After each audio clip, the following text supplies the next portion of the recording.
Well, Renee was wanting to see it. Oh, it is. It's recording. Yeah. Yeah. Yes, I just turned on the recording. Thank you, Justin. And I just shared my screen, so you should be able to load what you wanted to load. And I'll be able to share my screen too. Yeah, you should be able to do it right now. Okay. Yeah. All right. Well, should we wait another minute or two before we start? Yeah, I think there's going to be quite a few people. Okay. And if there isn't, it's their own damn fault for missing one of the best ones. Yeah. Agreed. I'm at the office this morning because we've got 10 people at our house right now. Oh, wow. Family. A lot.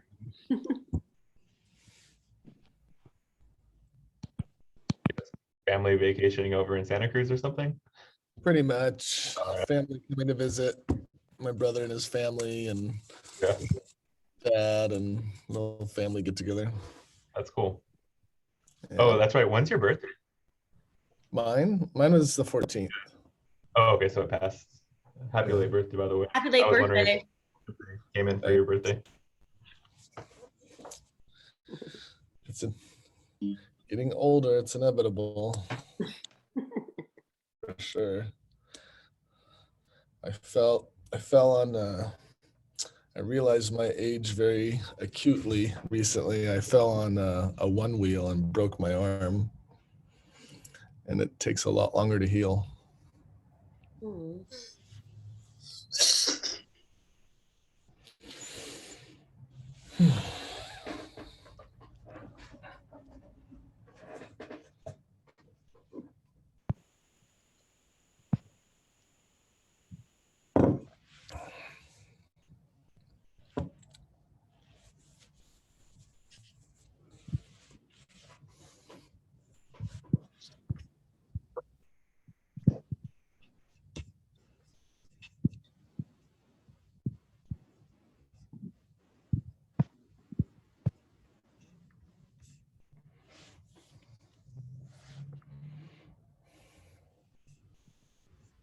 So everybody, I apologize. I'm going to have to jump off at 9:30 because again, Thursdays at 9:30 is my one-on-one with my coach.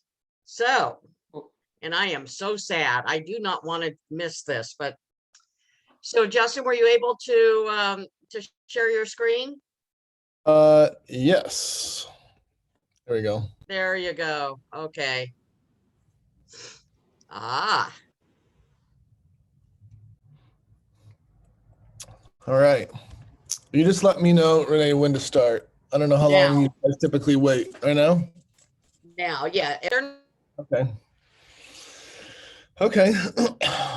Well, thanks guys for letting me be here and a part of this today. And I will, the goal today is to talk about the Seler appointment.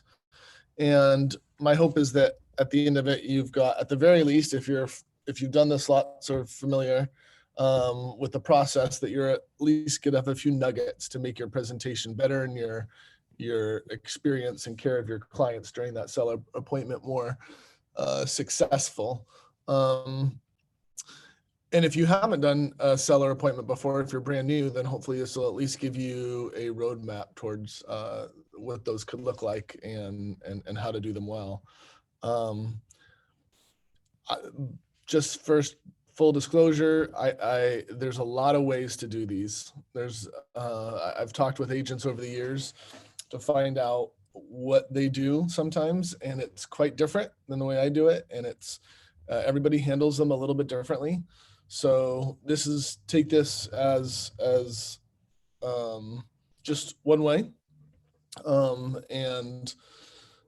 yeah. I'm open to questions throughout the process and at the end. So let me know. Just feel free to raise your hand or something that I can see probably visually on the side. I will I'll go through this. I'm going to try and go through this as quick as possible because I want to have as much time for questions at the end as well about other things that are not in here. But first, I wanted to kind of get a gauge too of how many people in here have never had a listing before. Actually, let me see if I can see you guys. So several of you have never had a listing. I haven't. Have any of you had have any of you had several listings in here? Like have had maybe more, has anybody had more than 3 to 5? Oh yeah, of course, Renee. Okay, so most everybody here is relatively new to this then, right? Yes. That's what it looks like. Okay. All right. That's good. All right. That helps me to understand where to go with this. Okay. So what you're looking at, Ethos Real Estate, that's just me. That's my brand, my name, my team. And then, oops. Seller appointments or also listing appointment. I think of those as maybe somewhat different, but they're essentially the same in terms of how we're going to talk about it today.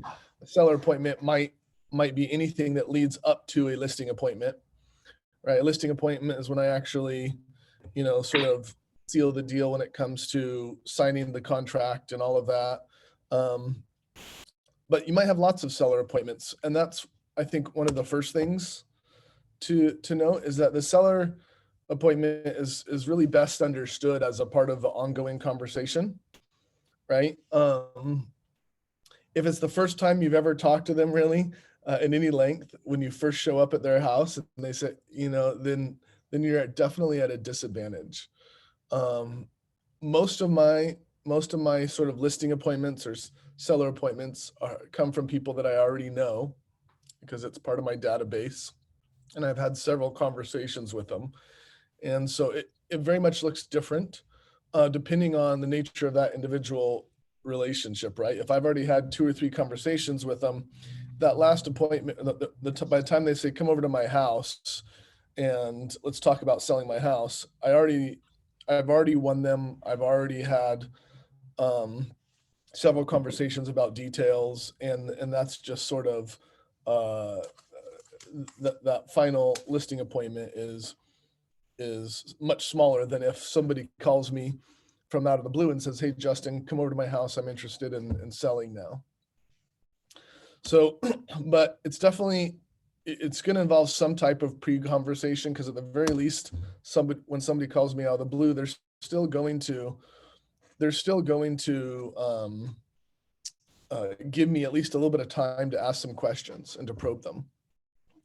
And I look at the goal of that initial conversation, and I look at this sort of a pre-appointment conversation, is connection, information, and a demonstration of value. And the connection is really, this is sort of something you're always looking for throughout all of your appointments with your clients, but you're trying to find either something that's meaningful. There you go. Every time I click on Zoom, I've got to click back on this to move it forward. This is how I look at each of those things in this initial conversation. The connection is just about, I want them to walk away from it feeling the sense that it was an authentic conversation. It was real. I was listening. We had some shared experience. I'm looking for anything that can sort of connect us, especially if it's somebody I don't know very well. You need to get to know them and they need to grow to like you and trust you.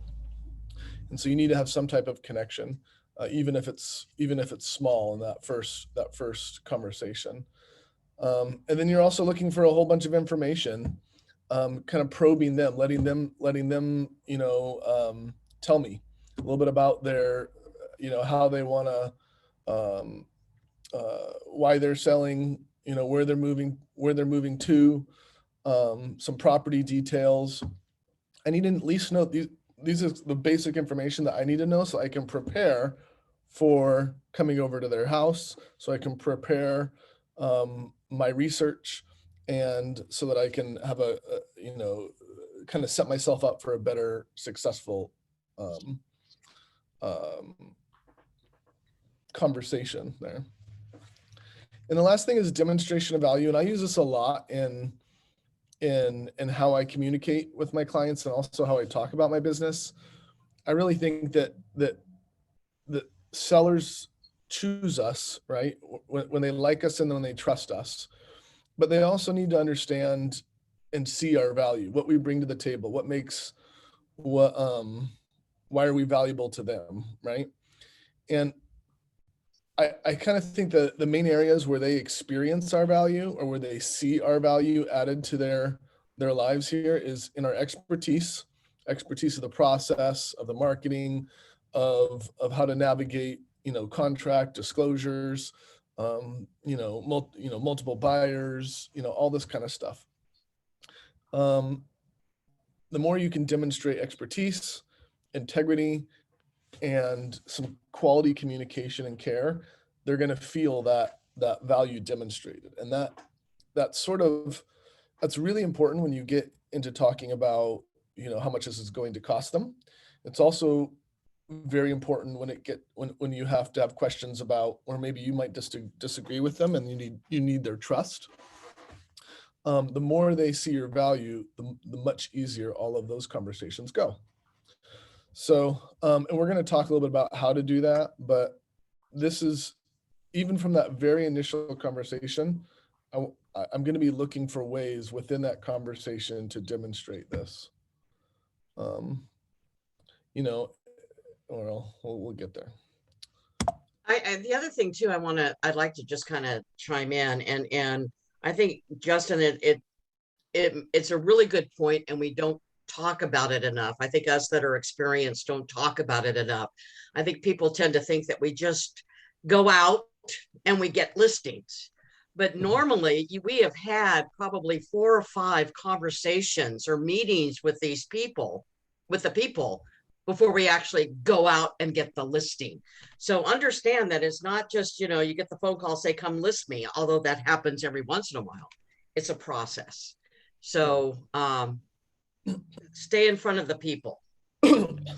And I think from the very beginning, and even before they even start talking to you about listing, when I'm hanging out at a party and I'm talking with my friends, I'm looking for ways to demonstrate my value as an agent, and not in some cheesy, always salesy way, right? But inevitably real estate comes up, they ask about it, they're interested in it.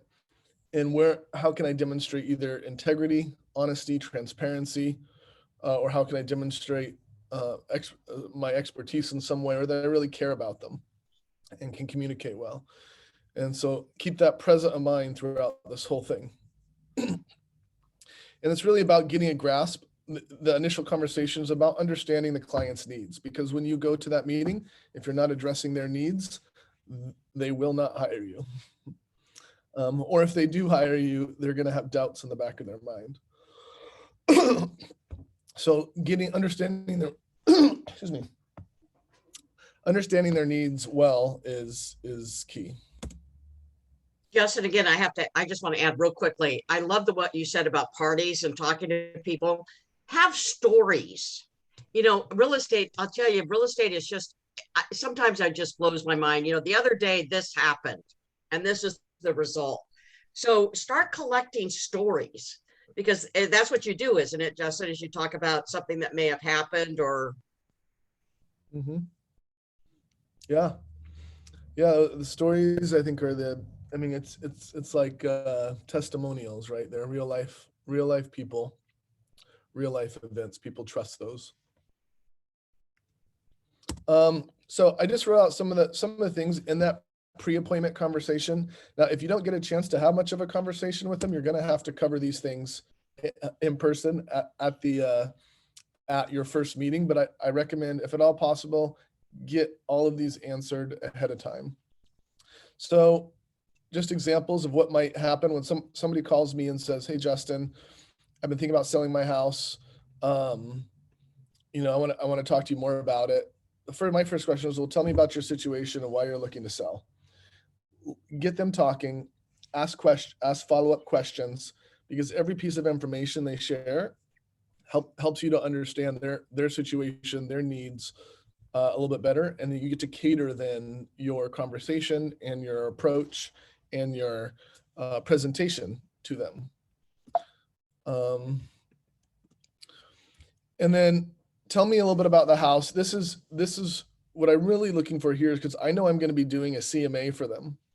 And I want to bring it to that first meeting. And I'll tell you why. Not everyone does that, although I think most people do more now.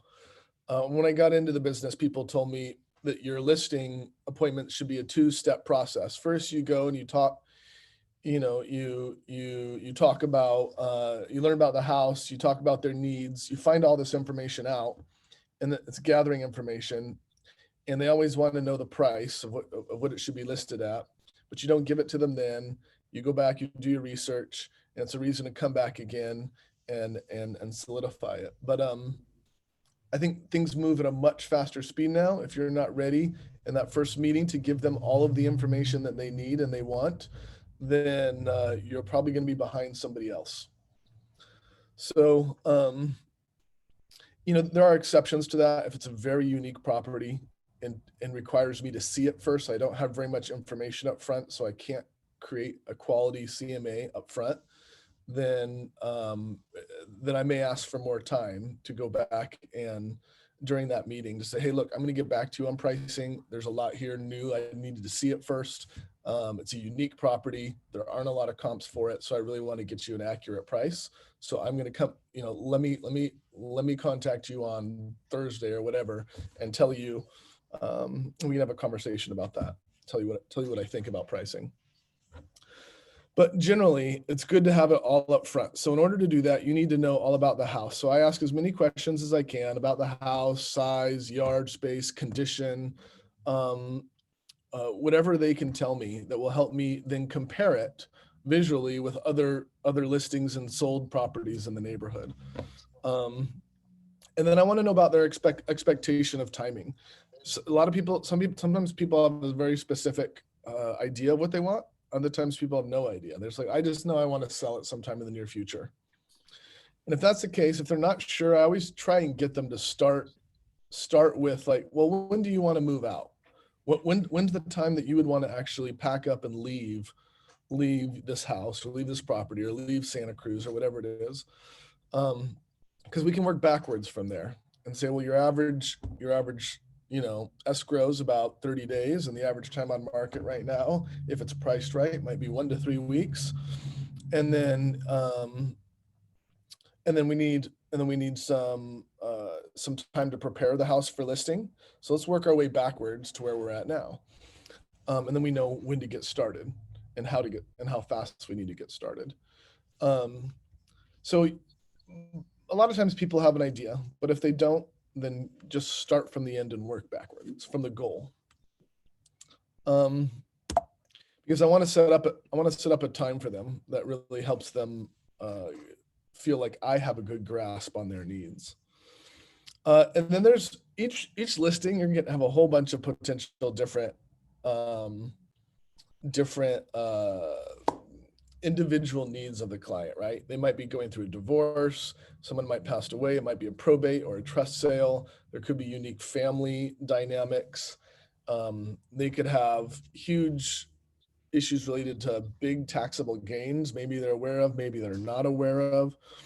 It could be part of a 1031 exchange or other transitional challenges.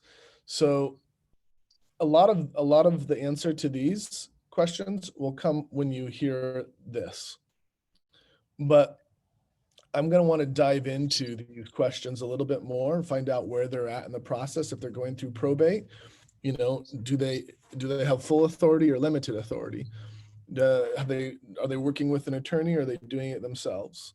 Have they already had a court date? All these things are all relevant. So understanding each of these things, and this is where it just takes time. This is the learning curve of real estate, right? To learn all of these different things and how they impact a sale.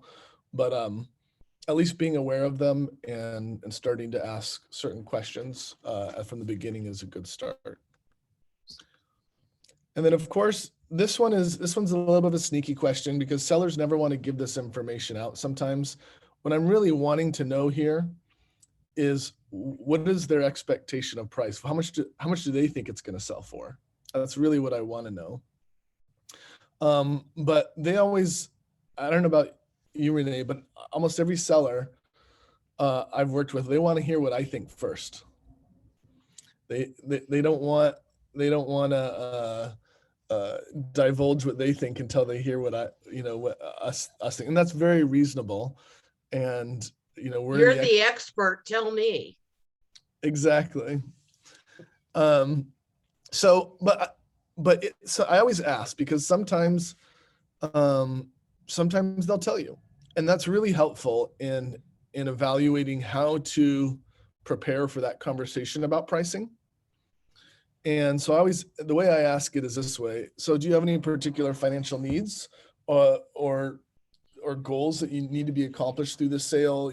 Either a particular price point that you need to get out of it in order to make your next move, or any other financial aspect of this that's relevant. So I always say it that way because I'm trying to tease out whatever information I can.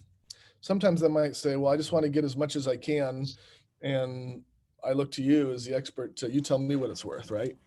And then I'll just say, okay, well, that's fair enough. Well, let's talk about that when I come over to the property and see it. I have to see it first. Hey, Justin. Yes. Yeah. So doesn't the market comp tease that out, or when do you show them the market comp if you have it at your first meeting? Yeah, I'll do it in that first meeting, and I'll go over a little bit about preparing for that. But yeah, I never give out a price until I see the home. I'll have clients ask me all the time, like, hey, how much do you think my house is worth, in today's market? I'm like, well, I saw it 5 years ago, and I barely remember it, right? Or I sold it to you, 8 years ago, and I don't know what changes you've made over the years, right? Like I want to see the house first. And it's reasonable for them to ask us to give them our price opinion first, but it's also reasonable for us to see the house first, because that can make a drastic difference. Mm-hmm. So I always tell them, hey, when I come over, I'll prepare some comps and I'll bring them to that meeting, but I want to see the house first to give you any realistic expectation of value there. Because I'm not quite sure what changes you've made, and I want to refresh my memory on everything and see it fresh in light of all the recent sales. And then let me go back to that because I want to go back. Oops. There's one question here. I'm sorry, I should have. Okay, there's one question here I want to ask you guys and get some feedback, because this is what I think is the key one. As you're having this conversation with them, this is sort of that pre-listing conversation, gathering all the information you need. How would you demonstrate value as you ask these questions and you hear their responses? And this is where you guys, chime in. How would you demonstrate your value as an agent? I think just asking them the right questions. Okay, so how does that demonstrate value? Because it shows that you're paying attention, and the more that you know, the more you can help, and the more that they know that you can help, they're going to trust you. Yep. So if you're asking all the right questions, they're in their mind, if they perceive them as these are the right questions, they're going to feel like you're getting a good grasp of this. You're building credibility. Mm-hmm. I think a big component would be the listening factor, because we could be asking the right questions and really utilizing our listening skills, and the way we respond or the way we answer their questions can build a lot of value. Yeah, definitely. Any other ways? How would you demonstrate expertise?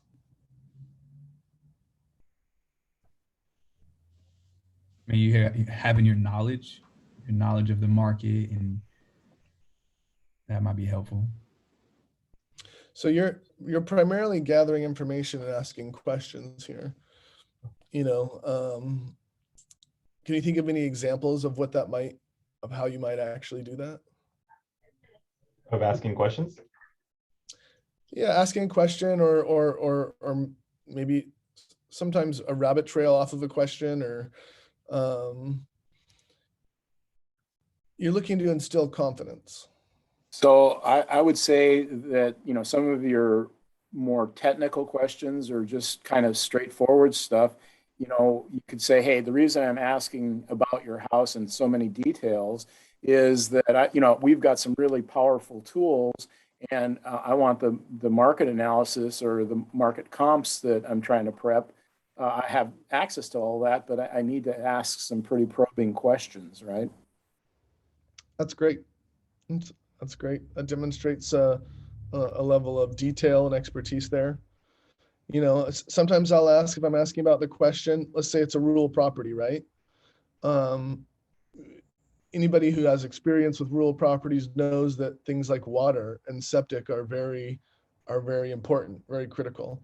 And if you're asking a bunch of questions about someone's rural property, you don't ask about well or septic, they might question whether or not you know anything about rural property. Whether it's propane or natural gas. Yep. And knowing the particular hot button issues of a particular type of property, and then diving into that. If they own a HOA, making sure you ask about how much is their HOA costs. Do they have any outstanding litigation or anything like that might be, good to be aware of? And sort of getting into the minutia or the detail, a few probing questions that demonstrate what you're talking about. Or if it's just an urban property, I might say, hey, have you had any issues with your sewer lateral, or have you had it inspected recently or repaired? If you're not aware of, probably since the last time you purchased a property, we now have an obligation to inspect, and if necessary, even make repairs or plan for those repairs, prior to close of escrow. And then, you can always do it. I know you can do a transfer of responsibility, but something to the effect of where you're bringing up something they might not be aware of within the sale process. That's a good way to demonstrate value.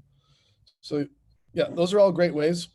Always be asking yourself this question throughout any conversation you're having, because being a good listener is really important. But there's a lot of really good listeners out there, and that, whoops, I'm not sure why it's, there we go. So anyway, any questions about that initial conversation, or things, either how to handle that, or specific questions about, those pre-listing No. appointments, phone calls? No? Okay. We will I move have a on. question. Yeah. So what if you go to a seller appointment and the seller knows what price he wants to put in? What if it's overpriced? How you come up with that objection just to clarify and educate on the price? So did that happen that they were so stubborn that be like, no, I want this price, and you clearly know that it's too high, even if you bring comps, but they still, because I went to one of the appointment, it's for sale by owner, and she told me that she took twice an appraisal, and she knew that her house is way overpriced, but she still wants to sell for that price, and it was really hard to talk to her. So how do you come up with that objection? Like, she was so into that she needs this amount and that's it. Yeah, we'll get there, but why don't, that's on my list of things to talk about. But since you brought it up, we can talk about it right now. I think that's always going to be the most sensitive part of your conversation in your listing appointment, is talking about pricing. And everybody handles this a little bit differently. I'll tell you how I handle it. But it's very difficult to have conversations about feelings. You know, they feel like it's worth a certain price point. Um, they are relevant in pricing, you know, especially in real estate, how much people feel like it's worth, because buyers, you know, take that into account. But as much as possible, I try to bring it back to data. And because the data is a little bit more objective than how much a seller feels like it's worth. And the way I do that is I try to frame the conversation with pricing with them. And I'll say, hey, look, so we're gonna talk about pricing, or maybe during that appointment, I might say, well, let me back up. If they want to have conversation right away about pricing, I will always direct it toward the listing appointment when we meet and say, I'm going to bring comps and data so that we can really, you know, make a decision that's based off of solid information. And the decision is always yours as a seller. I don't set the price. You know, a buyer doesn't set the price. The seller sets the price. But what it actually sells for is going to be dependent on a buyer and a seller agreeing. So let's look at what other buyer and sellers have agreed on for similar properties.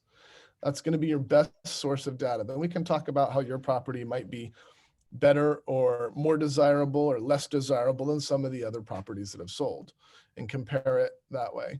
But let's have that conversation with the data in front of us. Once you get the data in front of you, I want to frame that conversation and say, look, your pricing's, first of all, it's very subjective. Even appraisers who try to be as data driven as possible. I've had 2 appraisers within 2 months at 20% difference. That's quite a bit. You know, that's in our average price point, that's over $200,000 or $300,000 difference. So it's quite subjective on determining which comps to use, which adjustments to make for the property. Unless you live in a condo townhouse unit with lots of exactly the same units available that have sold in recent months, there's a lot of subjective evaluation that goes into this. So I admit to them, first and foremost, you know, it is subjective, and that's the part where agents can get it right or wrong, sellers can get it right or wrong, appraisers can get it right or wrong. Ultimately, what's right is whatever buyer and seller will agree on. So I want to frame the conversation that way. One, to be honest, because sometimes agents will come in and say it's worth this much. They don't know. I mean, nobody can say that for sure until it sells. I don't know how many times I've gone in. I think I'm pretty good at guessing prices, but I can't tell you how many times I've gone in and it's sold for way more than I thought, or less than I thought. It really is difficult. It's the hardest part of our job, I think, for me. At least in these conversations, it's the hardest part. Thank Because you. you want to speak about it with confidence, but not with arrogance, right? You got to know your own limitations in this as a human evaluating data and making your best adjustments. But to Thank answer you. all of that is when it comes down to a difference of opinion, I always tell them this: look, it's your job to choose the price point, and it's my job to market it like it's the best deal in town, and to do my best to bring people in to see it and evaluate it. If it's too high, and if you truly want to sell this property and it's too high, then we need to have a plan towards reducing that price point to a place where it engages buyers. So let's talk about what that might look like. But my fear with listing too high is that there's real risks that maybe you're not quite seeing. That if it sits too long, you lose momentum, and you actually might have to go through subsequent reductions where you actually end up having to sell it for less than if you had just listed it at an appropriate market value to begin with. And maybe you would have gotten multiple offers and driven it up higher than where you would if you listed high to begin with. So there's a sliding scale of listing on the high side, less likely to sell it. Listing on the low side, more likely to sell it with multiple offers. You might leave money on the table if you list too low, or you might leave money on the table if you list too high because of the way the process of the market will bring it down. So my question, Justin. Sorry. approach, what's that? I have a question. So at which point do you determine it's time to adjust the price to make it more attractive? Is it a week, or is it the average days on market? It's a combination of a lot of things, and but each the property type's going to be relevant. If it's a piece of land, it's going to, you need to test the market for a longer period of time, or a very unique property. I just sold a little tiny 1-bedroom cabin in the woods, and when I met with my clients, I'm like, this is unique. It's tiny. It's 500 square feet. It's funky. This is a unique property. They asked me that same question, and I said I wouldn't lower the market after 2 or 3 weeks. I think it needs to be tested for a month, probably, at least, because it's unique. If you've got something that knows that's very easy to determine, whether or not you're overpriced or not, then you might want to adjust it after just 2 or 3 weeks. But I look at it always from a buyer perspective. We're just working with a lot of buyers. If a buyer looks at a property and says, gosh, I would pay 5 to 10% or 90 to 95% of that purchase price, and a place has been sitting on the market for 3 or 4 weeks, they'll write an offer, or they'll engage most of the time. So if it sits for a month, then you're probably listed at least 5 to 10% higher in this market, or 5 to 10% too high in this market, at least. So I'll talk with a client about upfront in terms of, if it doesn't sell for this price, here's our plan. But we can talk more about that another time too, but I want to get through some of this. So preparing for the listing agreement, the listing appointment, research. So you want to know your overall market. So if you got a house in Capitola, or Sunnyvale or whatever, you want to know exactly what's Sunnyvale, Capitola market, and then that specific neighborhood, what's happening there. So you guys, most of you guys are probably either already aware of how to do that market research. I won't talk about that now, but if you're not, you're going to want to make a plan to get familiar with how to do that market research, and how to do it effectively. But I want to research assessor records, permit history online if I can. I want to know if there's any problems that are going to pop up. I'm going to pull property reports from the county or from whatever source I can from that county. And Santa Cruz County, I think most of you guys here might be Santa Cruz or Santa Clara County. You can pull property reports from the county planning websites, and that tells you a little bit about permit history and how the county sees the property, or city sees the property. And that's helpful information. If any red flags come up, you can talk about it during that listing appointment. And where did you go to find that info? What's that? Where do you go to find the info? Each one of these is a different source. Okay. Assessor's records, you got to go to the assessor's office. The property reports, if you're in Santa Cruz County, you're going to go to a source. If you're Santa Cruz City, or if you're in Scotts Valley or Watsonville or whatever, right? You're going to, so that each one of them is different, but you're going always to the city or county, usually a planning department. Sales history, you're going to see that in the MLS. GIS system is usually at the county or city planning department. Especially if it's rural, there's a lot of information here that I want to evaluate prior to that initial listing appointment. If you're not familiar with a GIS system and you work at all in rural areas, get familiar with it. Or if you want to work in rural areas, Santa Cruz Mountains, San Lorenzo Valley, anywhere where you're outside of the city, there's great information here. And then client research. Google your client if you don't know them well. I've had several times where I wish I had Googled them up front, because I find out something very interesting about them that could be helpful and how to approach them, knowing their needs, sometimes just knowing more about their job, where they live, do they own a bunch of other homes, all that kind of stuff is helpful. So sometimes I have time to do that. Sometimes I don't always, but and then drive by the property if you have time. At least a Google Street View drive by. Seeing it for the first time when you go there it leaves you at a little bit of a disadvantage. And then creating a quality CMA.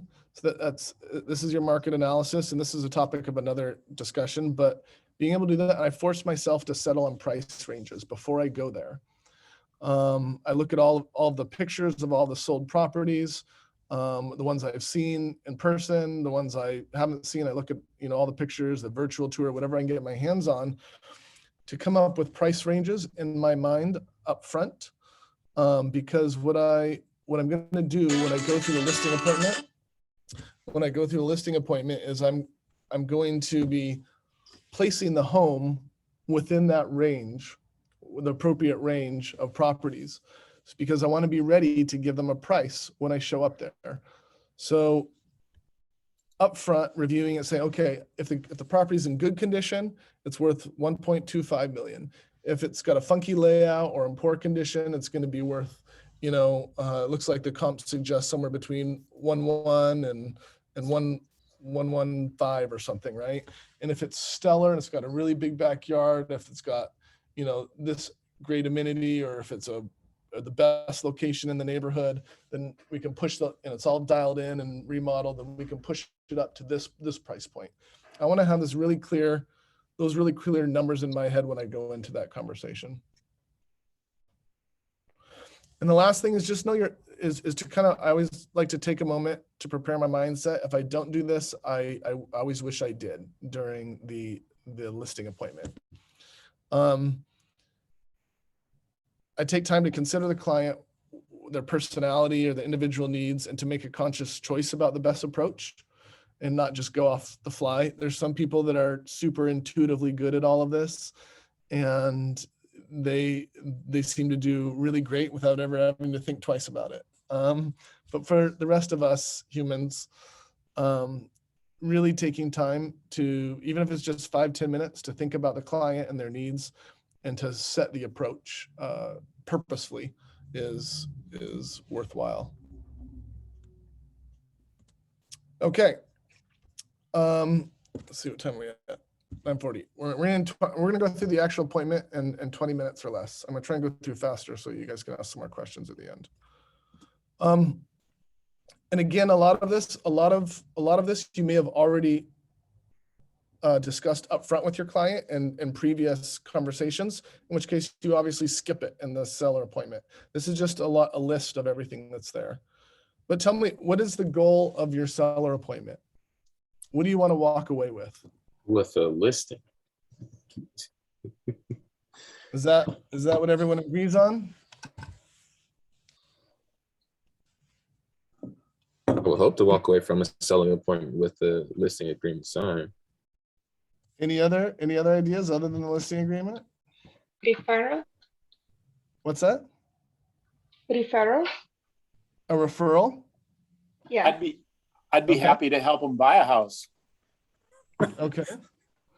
That's Say, right. like trust, or like a relationship, like a positive experience relationship with them.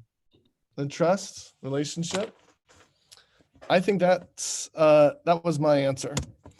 And the reason is, if you have their trust, you'll have the listing. If you go in looking just for the listing, sometimes it changes. It's a slight difference in our mindset, but it ends up being, it can be a little transactional at that point, right? If you're looking for the listing, you're looking for the transaction. If you go in looking to earn their trust, and by that I mean their confidence in your personal integrity and your professional expertise. If you go in looking to earn their trust and you focus on that in the process, then you'll more than likely come out with the listing at the end. And if you don't come out with the listing at the end, you'll probably come out with it later. And this is kind of the way I go about, or I try to go about earning their trust, right? Is building that connection, demonstrating competence, and then doing that with confidence in that conversation. The quickest way I think to turn off a seller is to come off too timid. And I think they want someone who's going to be able to manage this process well, to sort of lead them through this process. And if they get the feeling that you are not comfortable, then they are probably not going to be comfortable with you. So I know there's that whole saying, like, you guys are all getting started, you may not have a ton of confidence, kind of fake it till you make it a little bit. I remember the very first time I went to a listing appointment. They didn't know it was my first time. I was terrified, and I didn't feel like I knew what to say, but I just, at the beginning of it, I just said, I'm not going to have an answer for everything. But if I don't know the answer, I'm going to be confident that I can get it for them quickly. So I need to remember that in my own mind. And so if I don't know the answer, that's okay. I'll get it for them. And I said that like probably 20 times in that conversation. I don't know the answer to that one, but let me write that down, and I'll send you an email later today with the answer to all of these questions. And then I did, and they were happy with that. And communication. And I mean, I guess what I just described kind of goes a little bit into that too. These are the ways I think you'll earn your trust. If you communicate well, clearly, you've got confidence, backed by competence. Confidence without competence is foolishness, but confidence backed by competence, and then you build a real connection, you'll walk away with their trust.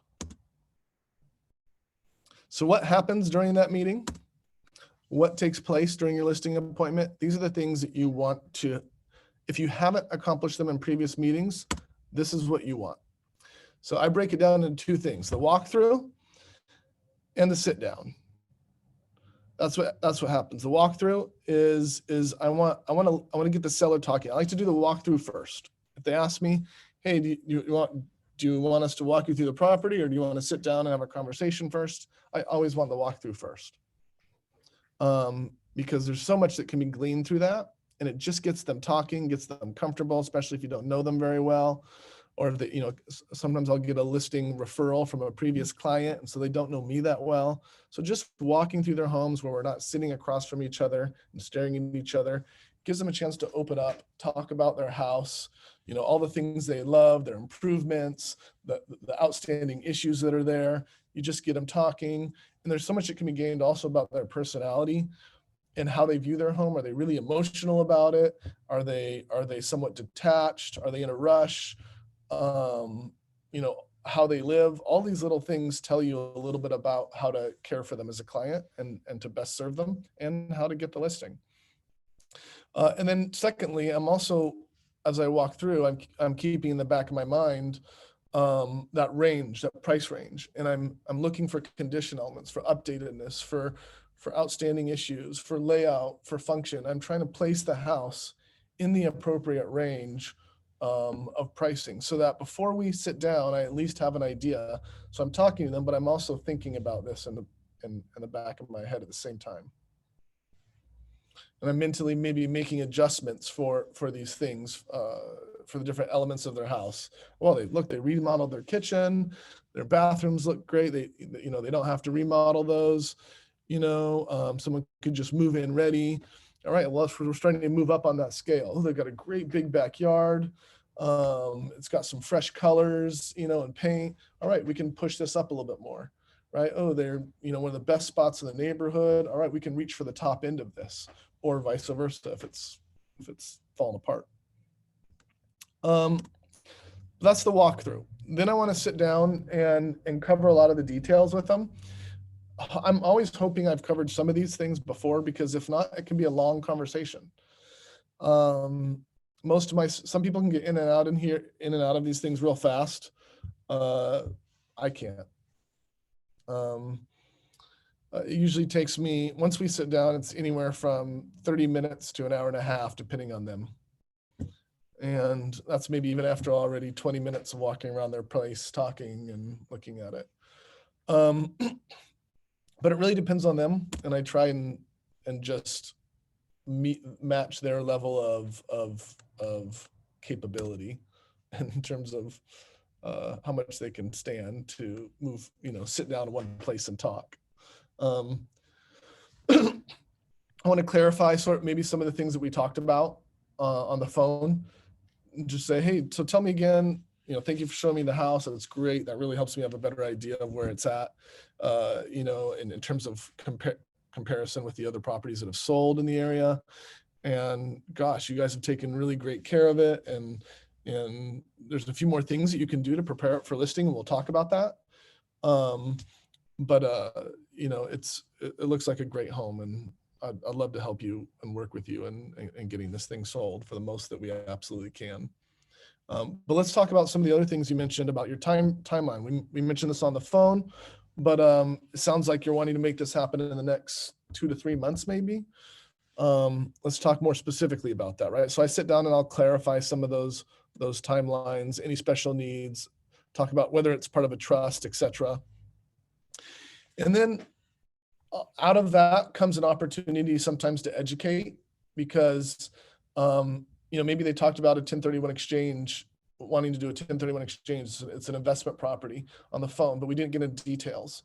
So this is an opportunity to demonstrate your value and your expertise, to get on the same page in terms of how to deal with any individual needs in light of the escrow or in light of the sale process. And then also to walk them through the actual sale process to what they, in terms of what to expect. If they're brand new, they need to know all of this. If they've sold 10 homes, then you can kind of hit the highlights based off of the things that are most important to them. But I want to walk them through and say, this is sort of the general process. We have this conversation, you want to move forward with me. We sign the listing agreement. We work on preparing the home for sale. We get the inspections and all of the media, photography, videography done. Then we talk about hitting the market and doing and going through the showings process, negotiating offers, escrow, and closing. So I want them to see what that process is. I'm not going to go through every little detail of that with them there, but they always have questions that I elaborate on during that time. It's educating, demonstrating value, and getting on the same page. And you're also learning still as well, learning what their expectations are. And then after we've talked about process and any specific needs around the sale of the property and timeline, then it's time to get into the pricing discussion. And I'm not going to talk, I should say, I always want to frame that conversation first. So this is where, like I mentioned before, I'm going to discuss listing price strategies, listing low versus listing high, any specific issues around setting a listing price. Like like I said, I'll always mention that this is your choice. I'm going to give you what my professional opinion is, but this is your money, your asset, your choice. I want them to feel in control of this process, and not that some agent is coming in here, running over them, telling them what to do. Occasionally, I'll have some clients be like, I don't really know what the price is. And I know you want to sell it for as much as you can too. You just tell me, and we'll just choose that, right? And that's fine. Those clients are very easy. But I want them still to feel in control of the process, as they should. It's their asset. And that's when we go into the data. And this is where I started this conversation quite a bit, early, or when you asked that question. But whoops. Let me go back to that really quick. But this is really an important part of a really important part of the process. So I take as much time as you need to sorry guys about the slides here. I'm going back through. Take as much time as you need to go over this aspect of it. And basically what I'm doing is talking about the factors that influence pricing, the data that influence pricing, and the strategy that influences pricing. And then I'm going to give them my recommendation. And the way I usually deliver that to them is in the form of a range. I talk about pricing as a sliding scale of aggressiveness, more likely to sell quickly with multiple offers, and less likely. Think of it, maybe a little bit like fishing. I can go fishing, maybe I'll catch a fish, maybe you won't. But you can go for the big fish, you can list high, but you might walk away that day empty-handed.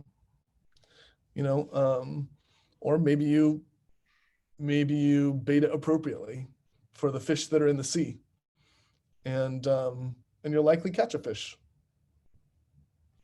So there's lots of different analogies and ways to talk about it. You choose what's best for you, but that conversation is important.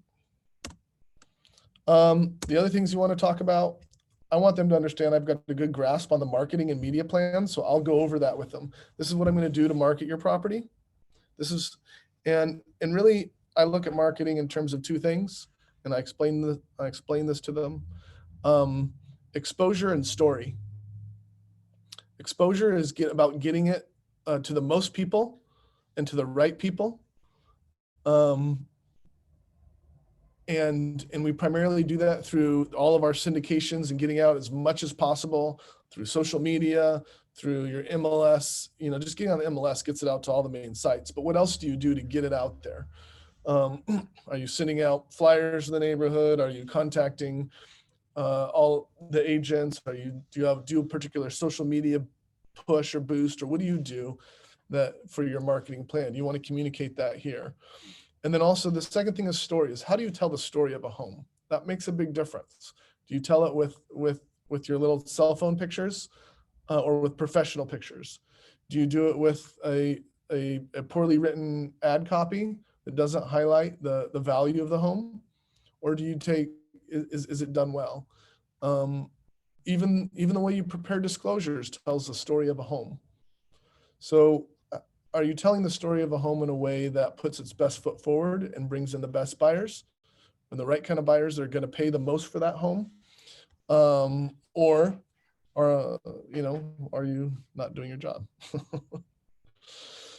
I want them to you want them to walk away feeling confident that you know more than they do when it comes to marketing, and that you're going to execute on a plan. That's really what you kind of want for them to feel comfortable. House preparation, and sometimes if they do know more than you, that's fine. Then take their advice and add that in. But we should know more than them in terms of how to manage this process well to market it the best. That's one of our main jobs, is representing sellers. House preparations for sale inspections. I'm going to talk to them about that, the value of those inspections, why they should get them done up front, what time it takes, the required ones versus the ones that are just prudent. Introduction to disclosures. I may or may not get to it in this, but I like to if possible, because especially, this really depends on how fast they need to move forward. If they need to move forward fast, I'm going to have conversations about the disclosures and leave I always bring the TDS and the SPQ with me on that first appointment. I leave it with them. And then the listing agreement is, I bring a sample copy. And if they want to sign it right there, well, then I'll go over it with them right there and get their signature on it. But more often than not, I don't get signatures on that initial meeting. I explain it to them.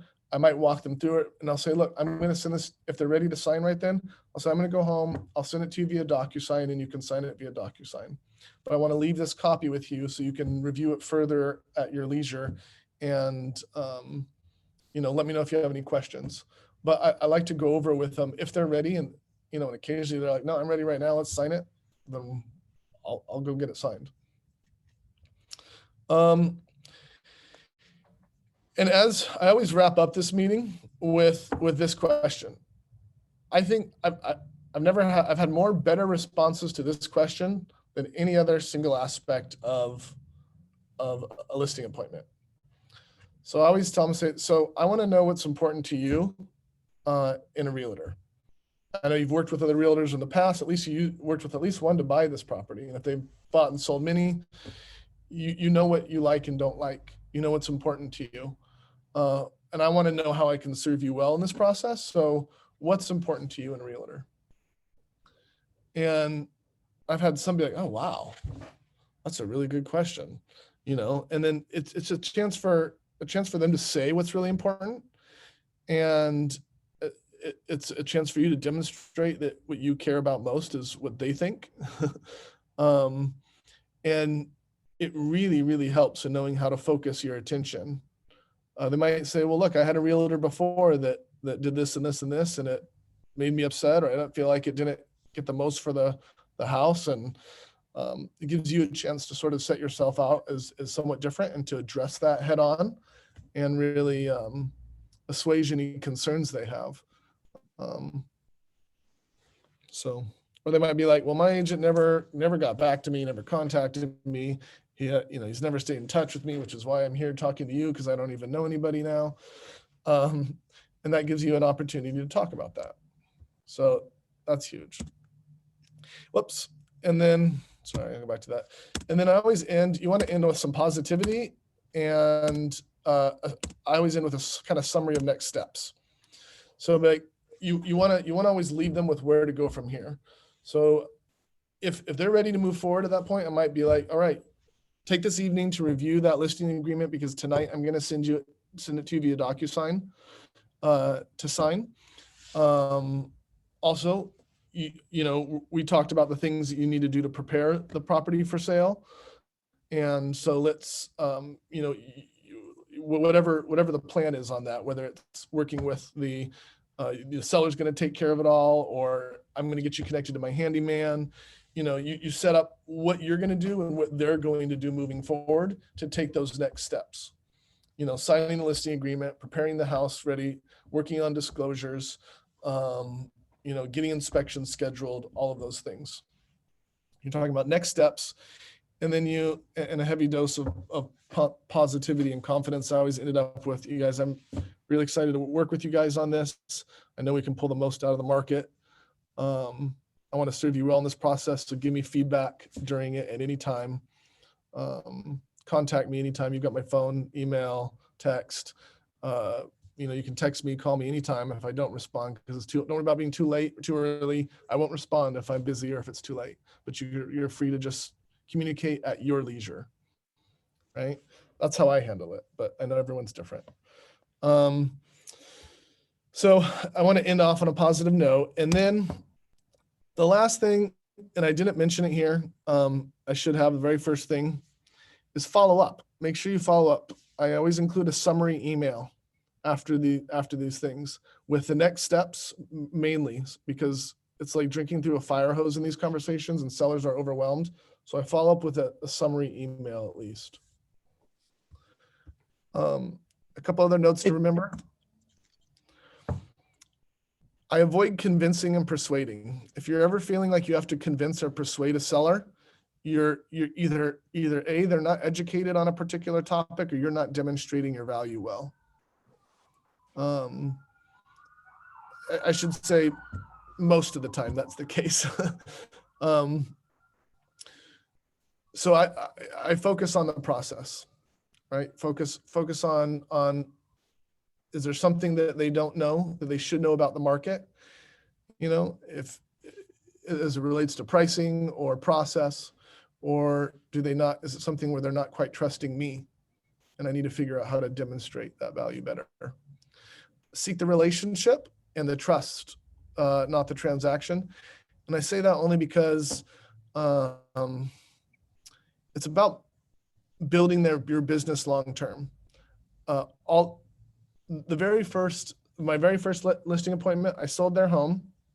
I ended up helping them buy a home.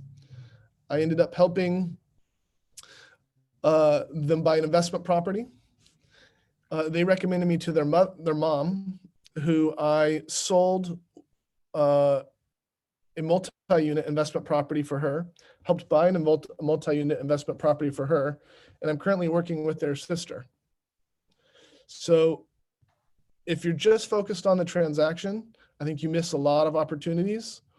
If you focus on the relationship and the trust, it will, a new client, I'm not looking at just that transaction. I want to be there unless they're, leaving the area, never to be seen and heard of again. Even then, they're going to refer people to you. You want the relationship and the trust to be paramount. It'll produce many-fold over down the road. And prepare and know your stuff, then be confident. If you're confident without knowing your stuff, we're foolish, right? But of course, in the beginning, when you're getting started, you can't be afraid to be foolish because there's a lot to learn. And so you want to do your best to be confident, even with a little bit that you know, but also be honest and say, you know what, I don't know that. I'll go get that answer for you. I've said that probably 1,000 times to clients. And now I say it less because I know more of the answers. But you're always learning. And the last thing is know your value. Especially when you're in a conversation about commission, you have to have this locked down or some sellers will beat you up. Know where your value points are, know where you can add value to the process and know how much. I mean, truly, I think a good realtor compared to a bad realtor, I've seen homes sell for what I think are probably 10, 20, 30% more because of how it's marketed, because of how a realtor handles a process or doesn't handle it. You are well worth what they pay you. And if you come from a particular job that maybe was lower paying before, and you look and you think, God, you're looking at a check that's $40, $50, $60,000 because you sold a $3 million property or something, you can almost feel a little bit guilty. I did anyway. This is me, right? I felt a little bit guilty, like, man, this is a lot. They're giving me a lot of their money. But the more I've been in this business, the more I realize what we do helps them make a lot more money. And you see it in the stats. For sale by owner sells an average of 14% less than those with real estate agents. We're worth what they pay us. So that's that. I did not go over a listing package presentation, mainly because I wanted to focus on the appointment. So I'm not going to go into great detail here, but I bring a listing package presentation and it's customized based off of what we've talked about already and who that client is and what they needs are. But this is sort of a list of everything that I may or may not put into a listing package that I leave with them. And I'll use that listing. A lot of people handle their listing appointment all around their presentation. They want to sit down and go through it point by point. And for sometimes it's a personality thing. It's also a little bit about how comfortable you are. Sometimes you need that structure when you're first getting started. Some people do it digitally. Some people like the actual paper that you leave with them. Totally up to you guys. But these are things that are commonly included. I see some of you guys like trying to take notes. I can send this whole presentation to you guys. I'll send it to Joe. And then maybe Joe, you can send it out to everybody who's here. Is that okay? Not Joe, sorry. Jose. Oh, yeah. Sorry. No worries. I can send it out. Is that okay, Jose? Yeah, of course. Okay.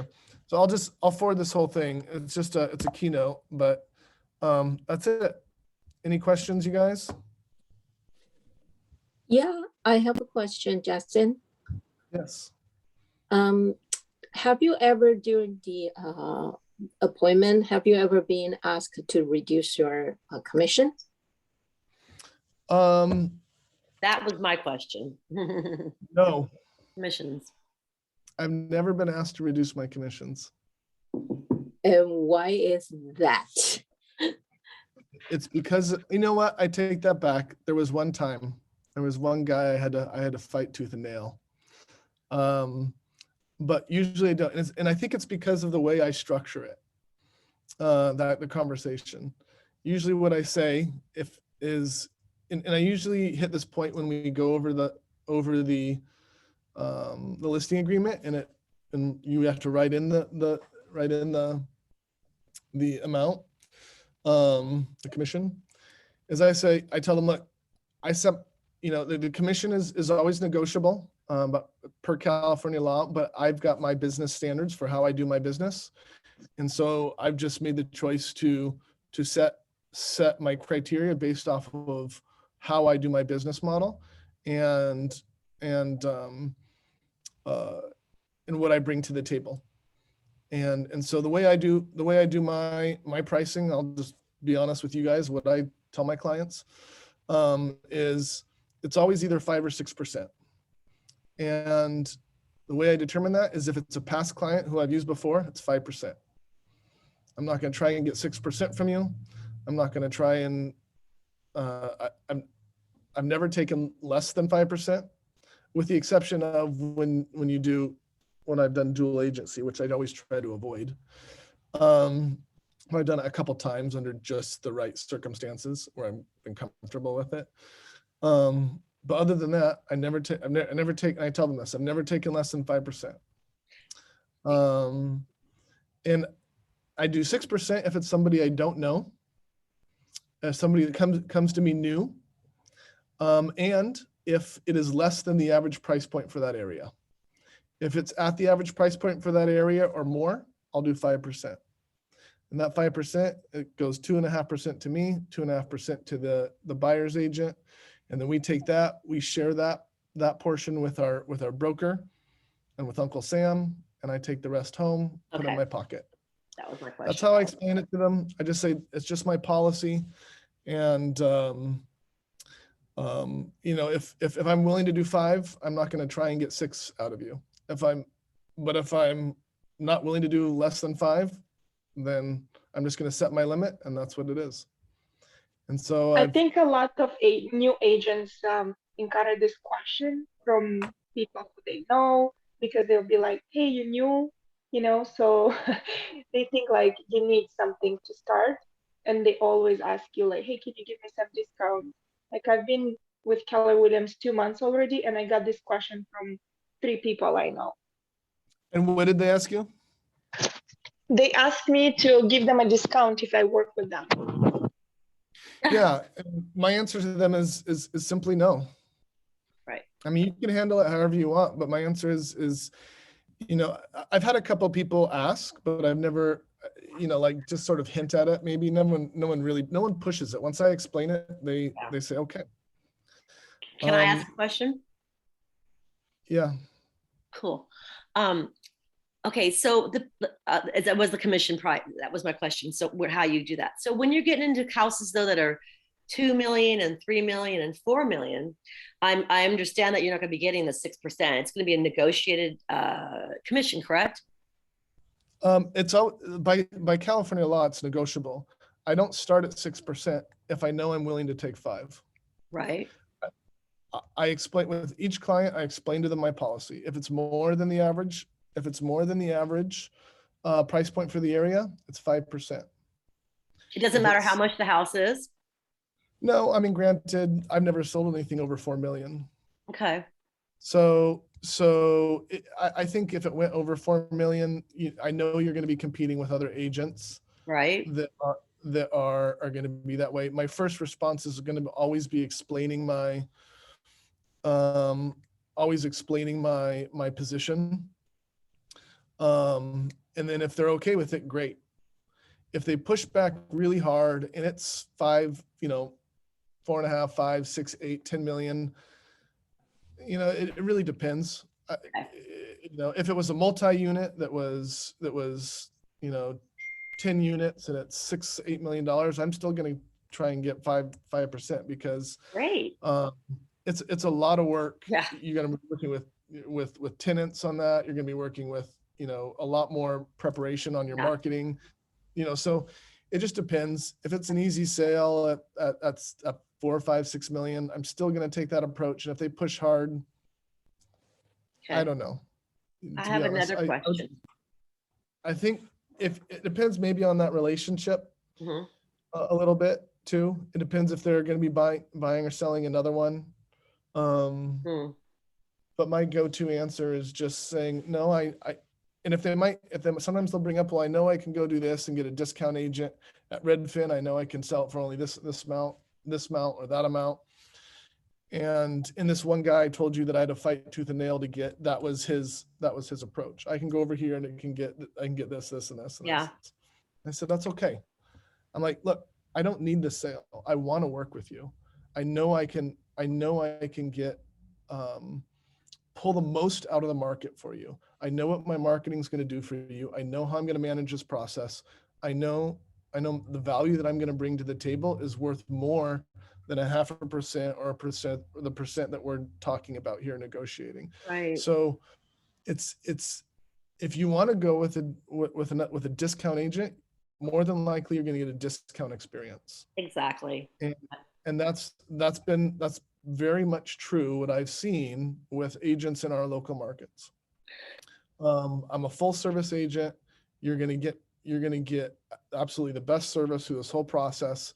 And I've seen time and time again how we manage that process, how you do the marketing, all of that will make that 0.5% or 1% shrink in comparison. Can I ask one more? Yes.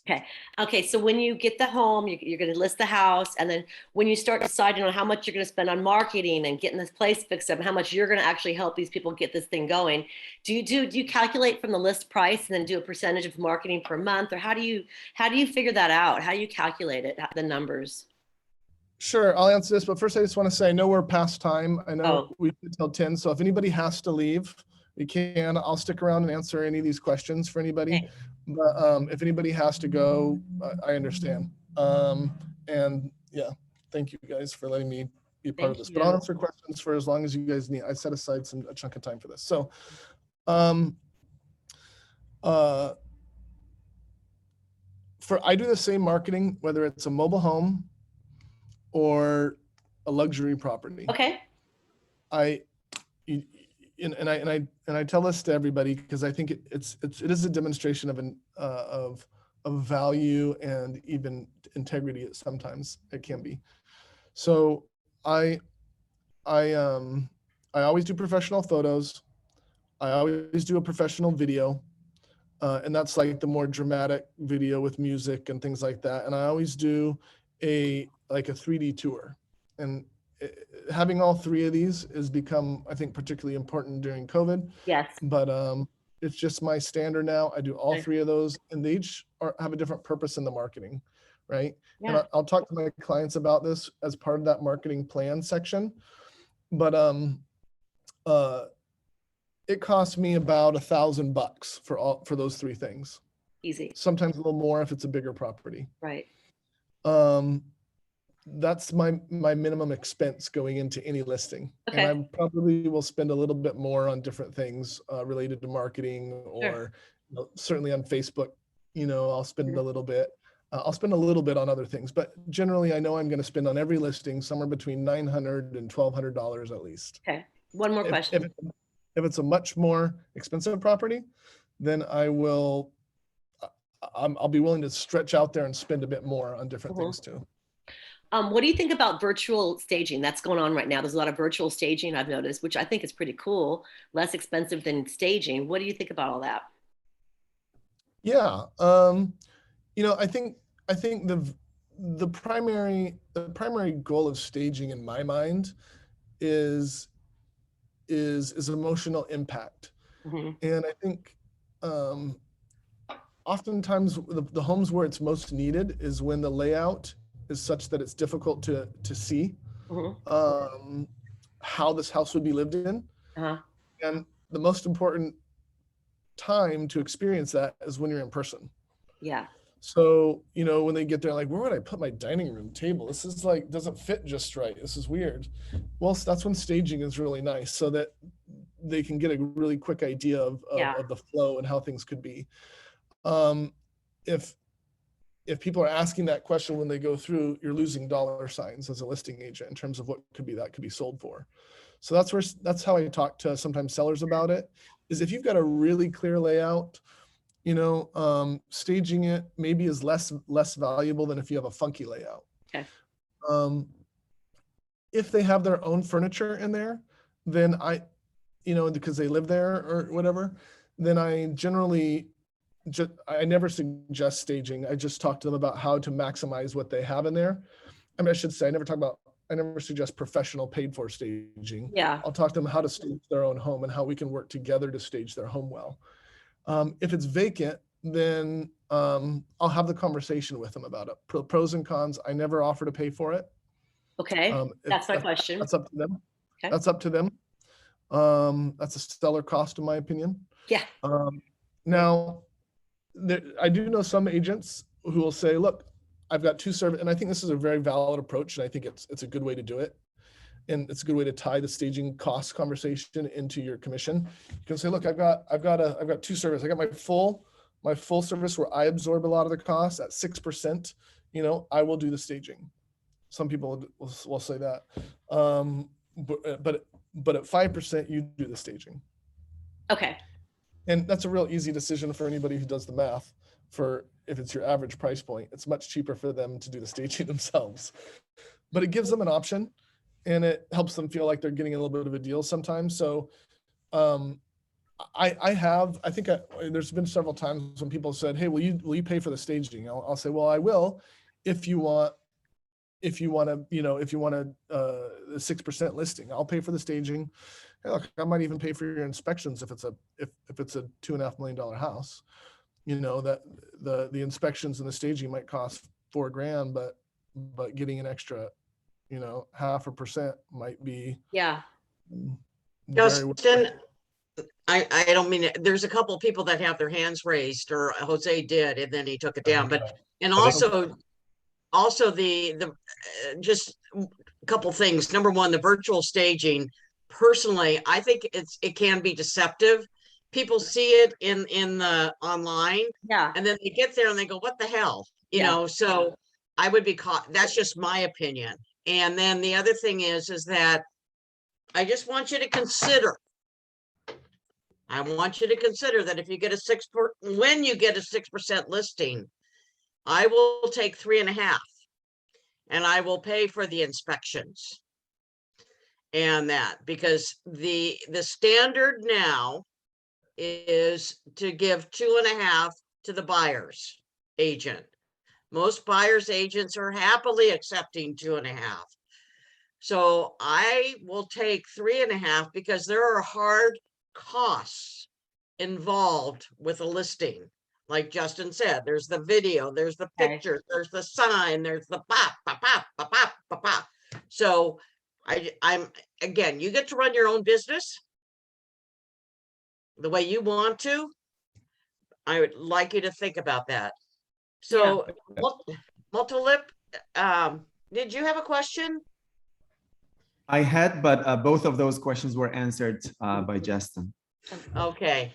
Yeah, thanks. I would just piggyback on the back of what Renee said. That's another great way to handle it. I always look at it, you gotta figure out what your bottom line is. You can take more and pay for a bunch, and but just make sure what you're going to be taking away is, and know that too, if you do that and for some reason it doesn't sell, you're taking a little bit of a risk. So just know if you're going to paying for a bunch up front, and it might also depend on the client. I had a really sweet grandmother of a friend of mine, and she had zero cash to spend. She was on Social Security. That's it. She had to sell it. She couldn't pay for an inspection.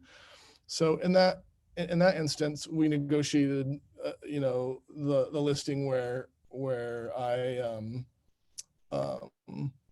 ended up paying for some of that stuff up front because it's just what needed to happen and it's what she needed. So I'm quite flexible depending on the client in terms of how you structure it. But as long as you get at least your bottom line, know what that is. Any other questions? A quick one. Something that I didn't really hear you touch on, I think is where I'm having my biggest problem right now. Like I'm at a point now where I'm like I have like a pretty high chance of getting a listing when I step into a house, and I'm doing 6%, but I'm having a hard time getting the information I need for motivation. Like I'm having some of these listings not fully go through on the market or canceling. What do you like? Will you take an unmotivated buyer? And what are some of the, I guess, questions and things up front you're asking to get to know that? So you're getting a seller who contacts you and wants to talk to you about selling their property, and then they don't move forward with actually selling it? Yeah, I mean, well, that was where I was at in the process maybe like 2 years ago. Like I literally had almost 12 listings signed. Two went to market, one canceled, one sold, right? But then this last year, it's been okay. I know how to kind of dodge those people who are going to list or sign an agreement but not go to market. But now I'm having a problem where like we're just sitting on the market forever, and we're not budging on price. They know I'm doing everything on the marketing side to get their house sold and get the exposure. We're still having people walk through their house. Their pricing is getting rejected. They understand it, but they're not. How are these people, how are these, where are you getting these leads, these people? Are they from your database? Are they from a listing source? So when I had 11 listing contracts signed, that was cold calling. This past year, it's been more referral based, friends and family. Okay. So I've never had that happen, where I sign a listing agreement and they don't go to market. Yeah, So I can only maybe guess or surmise a little bit. But if they're not going to market and you've got a listing agreement signed, then they're probably not that serious about selling. right. I'm amazed that you got a listing agreement signed when they weren't that serious about selling. That Yeah, whatever you're doing in that process, you're good at. So that's great. I usually don't get the listing agreement signed until they're pretty well ready yeah. to move forward with it. Okay. So whatever you're doing to get them signed way up front is good. But I guess if the more you do that, the more you're getting people to sign who are not really quite ready, the more you're probably going to end up with Doesn't really matter. with flops, right? You're going to get the same thing with buyers, right? Yeah, true. It's just going to happen, I think, to some degree. But maybe a little bit. One thing you can do is just make sure that you've got a pretty clear follow-up schedule with each of them. And each of those clients is going to have an individual reason why they're not ready to go to market. Yeah, And so, and that without knowing exactly what those reasons are, it's kind of hard to speak to. But if you have a follow-up process that helps to move them along and helps to assist them in that process, yeah. and provides them with the resources that they need, then moving along. If you have, I'm kind a lot of of those. curious about that too, because like a lot of the people, like say going on to my like 2 years ago when I had all those listing agreements signed, I want to say two of them have actually sold, and a lot of them are just kind of like not doing anything still, and not with me. Sitting on the market right now. I'm sorry. They're sitting on the market with you as a listing agent? No. They have like not even touched the market. Like they never even attempted to sell with somebody else. So like, and like two of them out of those 11 have sold, but with somebody else, which I could have followed up for like 2 years or whatnot. But I found out quickly like a lot of those weren't real, maybe, or I don't It know. might be the listing source that you're getting. If they're coming, if you have a seller coming to you out of your database, which is what most of my business is, Oh and yeah, I've way worked different. to get that, Yeah. they're pretty ready. Okay. I mean, I do get lots of people who call and say, hey, I'm considering it, but I'm not quite sure. But I'm not getting a listing agreement signed at that point. I'm providing them with as much education and demonstration of value at that point, Yeah. so that I can have another conversation with them as they move forward, and another, and then we Yeah. list and sign and get it sold. Yeah. Gotcha. Thanks. Anything else, guys?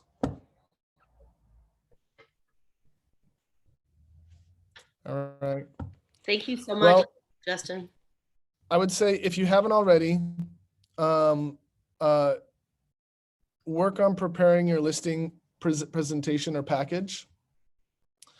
It'll help you feel a lot more comfortable with the process so that when you have a listing appointment, you're not intimidated by it because you have you've been working on something, you've been thinking about it, you've got a structure to follow. So I'd say do that if you haven't done it already. 2, run scripts with other agents. I mean, and I don't mean get a script and read it. I mean, pretend, maybe get the listing agreement and get with another agent and say, can I walk you through this listing agreement like you're a client and I'm explaining it to you and you do the same for me. Or can I walk you through, what my marketing package would be and you do the same for me. Because a lot of that will help you get more comfortable. The more you get your own script down. I'm not a big fan of scripts that are written out by somebody else. I know they're great. I know Keller Williams is big on them. I am not. So, but yeah, in my own head, I have my own scripts, my own things that I feel like I'm most comfortable saying, and I end up saying again and again and again to different clients. But those are my scripts. Those are coming out of my personality. They come out across more naturally. They're catered to the client. And just because you know it down in your head, you're comfortable playing with it in the course of a conversation and letting it come out differently that meets the client's needs. And that helps you really get it. People are so sensitive to impersonal scripts. Anyway. So that'll be my 2 suggestions, you guys. Work on getting a presentation down or a package together with that list of things. I'll send this out to Jose, and Jose, you can send out to everybody. And then practice with each other. Cool. Well, thanks, Justin. Thank you, Yep. Justin. If you guys have any other questions Thanks for the info. anytime, feel free to let me know. Thank you. Do you want us to email Jose to get this or you? I'm gonna go ahead and add it into one of the morning emails from so it'll come out from Julie. Oh, awesome. Yeah, most likely it'll be either tomorrow, but Monday at the latest, because I think Cool. she's already got her email made for tomorrow. Great. But we'll get it out to you guys there. And then Justin, do you mind if I emailed you to get your, just to get some of your vendors for the Pro Photo, Pro Video, and 3D Tour, just so I have some options? Would you Sure. mind if I inquired? Cool. Yep. Thank you. Just shoot me. You'll get it quicker if you shoot me a text, because then I can just Okay. send back. I can just send back contacts. Perfect. I'll do that. All right. Thank you. Have a good All right, day. guys. Yeah, you Later, guys guys. have a great day. I'll Bye. see you later. Bye.